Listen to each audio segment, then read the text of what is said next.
সবাইকে স্বাগত জানাই। আজকের আবার একটা রেসিপি নিয়ে চলে এলাম। দেখো, এটা হোটেল স্টাইলে আজকে সর্ষে ভোলা মাছের একটা রেসিপি করেছি, সেটাই তোমাদের সঙ্গে শেয়ার করছি। দেখো, এর জন্য তেমন কিছু মেটেরিয়াল দরকার হয় না, মানে উপকরণ দরকার হয় না। যা সাদা সর্ষে আর কালো সর্ষে দুটোকে আমি ভিজিয়ে নিয়েছি, এইটাই মূল উপকরণ।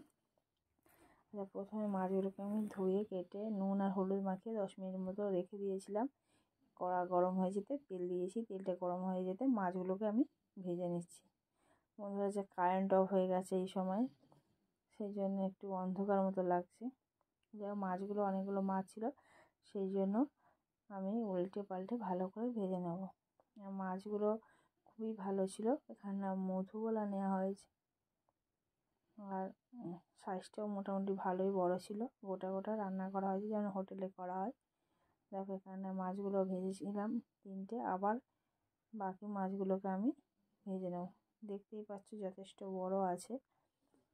তা আমি বলি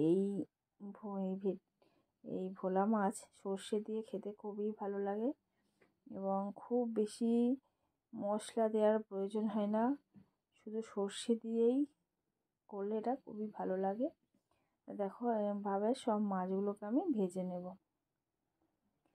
মাছগুলো ভেজে নেওয়া হয়ে গেলে যে তেলটা আছে, সেই তেলেই আমি বাকি রান্নাটা করব। এখানে জাস্ট একটা পেঁয়াজ কুচি দিয়ে দিলাম। ছোট্ট পেঁয়াজকে কুচিয়ে রেখেছিলাম, খুব বড় পেঁয়াজ বা মাঝারি পেঁয়াজের দরকার, একদম অল্প একটা ছোট্ট পেঁয়াজ অল্প কুচি করে রেখে দিয়েছিলাম, সেটা দিয়ে দিলাম। আর একটা টমেটো কুচিয়ে রেখেছিলাম, সেটাও দিয়ে দিলাম।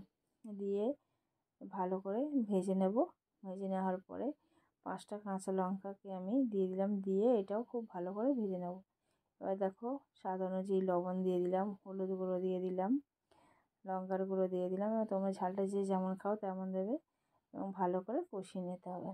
এখানে খুব মশলাটা ভালো করে কষাতে হবে, কারণ সর্ষে পোস্ত দেওয়ার পরে সর্ষে দেওয়ার পরে খুব বেশি করে আর কষানোর দরকার হবে না, অল্প কষালেই হয়ে যাবে। এবার কষানো হয়ে গেছে এখানটায় সর্ষেটা, এবার আমি জল দিয়ে দিলাম। এবার জলটা দেওয়ার পরে ফুটে উঠেছে, এবার আমি মাছগুলোকে দিয়ে দিচ্ছি। এই রান্নাটা করতে খুব কম সময়ে হয়ে যায়, খেতে খুব ভালো লাগে।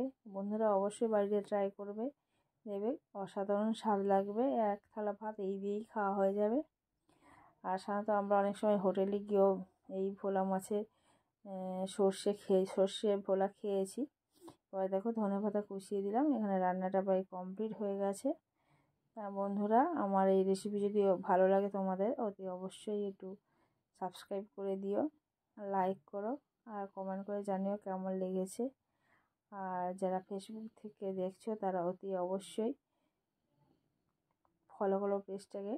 আর যারা ইউটিউব থেকে দেখছো, তারা অবশ্যই সাবস্ক্রাইব করে পাশে দেখো। এবার আমি নামিয়ে নিচ্ছি।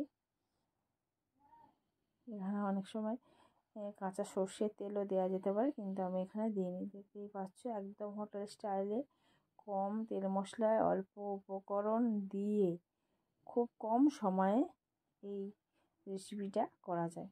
তা বন্ধুরা, আজকের রেসিপি এই পর্যন্ত। আবার নতুন রেসিপি নিয়ে তোমাদের সামনে চলে আসবো। আর সত্যি বলতে বন্ধুরা, রেসিপি অনেক দিন ছাড়া হচ্ছে না, তার একটাই কারণ এসআইয়ের কাজ পড়েছে, সেই কাজ করতেই ব্যস্ত হয়ে পড়েছি, সেই জন্য কিছু মনে করো না।